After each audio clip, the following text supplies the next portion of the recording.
Thank you, Jeff, and good morning, everyone. Unfortunately, I think the Minister's gone because certainly a lot of what I've got to say was both for your ears and for his.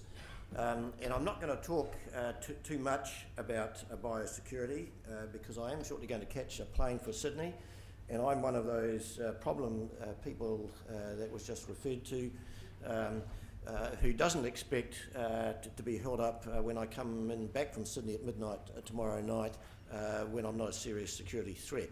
So we do have to have a perspective on these issues, and I don't say that just in defence of Air New Zealand or the tourism industry. But what I want to do really today is to talk about what I see as some of the opportunities for horticulture, and I want to do that in two ways. Firstly, to use some of Rabobank's international research and expertise just to paint a bit of a picture, a factual picture about where some of these opportunities lie, in my view, for horticulture. And then I want to express some opinions, which are not the opinions of Rabobank, I should add, are my own opinions about how we might address that. And it's interesting that, in fact, the thing that I'm going to use picks up on the Minister's comments at the end, where he talked about free trade, he talked about Asia, and his words where there's a lot of promise in these markets. Well, I think we all know that, and some of the stuff I'm going to talk about today you already know, but the real question, I think, for the horticultural industry and for Horticulture New Zealand is how do you turn the promise into profit, because I'm not sure that we're terribly good as a country in doing that. The only comment I want to make about biosecurity is just to relate some of my conversations with my son Richard, who some of you will recall was a former member of Pipfruit New Zealand. He now works in Canberra, ironically enough, for the equivalent of PMI in Canberra, and he works in the export registration division of the Department of Agriculture and Fisheries, I think it's called, in Canberra. And we were talking about some of the issues surrounding apple access for New Zealand to Australia and some of the problems that we have. That's been bad news for apple growers and incredibly frustrating. However, I think there's some good news in all of that. Unlike New Zealand, the Australians are inward looking. Their primary risk analysis on these issues is political risk and not a biosecurity risk. And the end result of that for the horticultural industries that I observe, and certainly it was interesting the discussion with Richard about his interaction with industry sectors in Australia, is to say that they are light years behind industry organisations in New Zealand in how they look externally, how their systems and requirements are implemented, and therefore how they can pursue opportunities. If we look to Asia, which is what I'm essentially going to talk about, that in my view is very good news. On the assumption we can get this to work.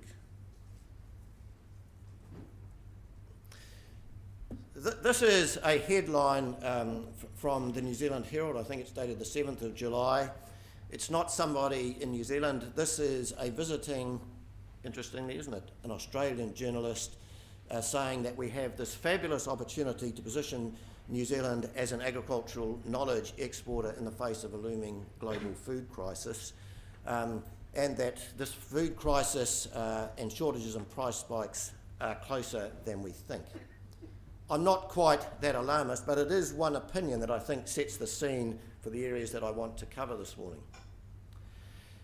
In the Rabo International Food and Agribusiness Research Unit, we do a lot of data collection to understand some of the things that drive food and agribusiness globally, and hence where Rabobank should be investing its time. And I can tell you at the Australia and New Zealand boards, we use this information in determining priorities for our business. I think most people know that the prediction is in 2050 there'll be 9 billion people in the globe. What that means is that there's 2.3 billion extra people to feed, and they are primarily in Africa and Asia. There's 1.6 billion people whose economic growth will encourage them to switch their diets and to eat slightly different foods, and they're primarily in Asia, Africa and South America. And there's 1.6 billion people who just want to eat better quality, and they are much more in the Western world. What that says is there's got to be a lot more food, and there is a very, very high probability that high quality food is going to be very much in demand. What isn't generally talked about is that global supply issue to meet that demand has significant limitations. If I start in the top left, the world arable land area is basically unchanged in the last 50 or 60 years. If you go to the bottom left, you might not be able to read all the information, but it talks about the currently cultivated land and the potential for additional land for intensification. And the potential for additional land is a bit more than a quarter of the currently cultivated land, and you don't need to be Einstein to work out that if you're seeking 70% growth and you've only got 25% land area, that's quite a difficult equation.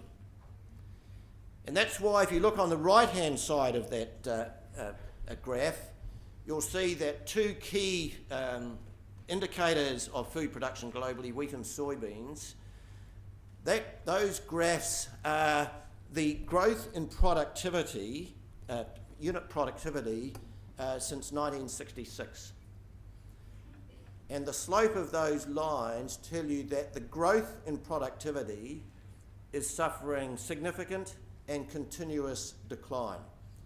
There was a significant spike, I think it was post the oil boom in the 70s, where particularly for rice, modern forms of rice have contributed significantly to productivity growth. But what it says is the ability for science and technology to solve the problem, while still significant, is diminishing. So what I want to do is to talk, to give an opinion about what is the significance of that if Asia is a high demand area, and Asia is one of those areas with limited potential itself. What does it mean? What are the challenges and risks? What are some of the actions that we might implement? And what could be an agenda for the horticultural industry generically and specifically for Horticulture New Zealand? These are very interesting graphs that decision makers and policy makers should concentrate on. And it compares the distribution of arable land with the distribution of population. More than half of the global population potentially in China, India and Indonesia. And not much more than a quarter of the global arable land to support that population. If you look at where the biggest opportunities are, so you want to find somewhere where the distribution of arable land is a significant multiple of the size of the distribution of population, not surprisingly, Oceania is just about the highest part of that, and New Zealand is a very significant contributor to it.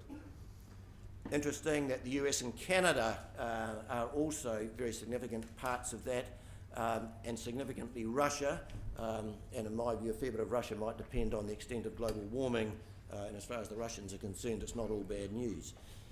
But what it means is that certainly for Asia, where the biggest population growth is, that unless there is some phenomenal increase in technical capability and productivity, they have a problem because they have a shortage of land. So if we look at Asian demand and ask what it means, the graph on the right, the bars show you fresh vegetable consumption. Now we know this instinctively. Vegetables are a key part of Asian diets, and they are still growing at least as fast in consumption terms as it is in the Western world. Fresh fruit consumption similarly. They are natural fruit and vegetable eaters. The bad news, of course, is the graph on the right, which says despite being natural fruit and vegetable eaters, they're generally relatively poor, And what that means is that if you're a high-cost luxury food producer, that's the conundrum that you've got to solve. I think some of you will find this statistic really surprising. We think of Asian economies as being advancing but relatively backward. The bars on the left indicate modern grocery retail share of the total grocery trade. Now, this is not the total fruit and vegetable trade, which in many Asian markets, of course, is still dominated by local markets. But of the grocery trade, significantly in China, 60% of it is now dominated by modern retail. In Western markets, that figure is somewhere normally over 85. But what it says is that the trend is very clear. Over 50% in Malaysia, I think it's over 40% in Thailand, and rapidly growing in places like Indonesia and Vietnam. That is very good news for New Zealand and New Zealand exporters, because what those modern grocery retailers require is high levels of system integrity, high sophistication in their supply chains, and New Zealand is well positioned to do that, and in my view, very well positioned relative to Australia. If we talk then about, before I come to the solutions, about what are some of the challenges of us getting there? Well, those challenges represent in the top the Japan tsunami, the earthquake in Christchurch, PSA, and the global financial crisis.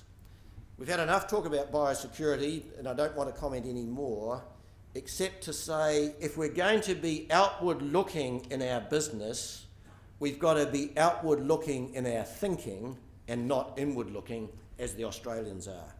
That ultimately will be to their cost and to our benefit. I'm going to talk a little bit about banking, not as an advertisement for Rabobank, but the reality of the current global financial crisis and what it means for all business, horticultural businesses included.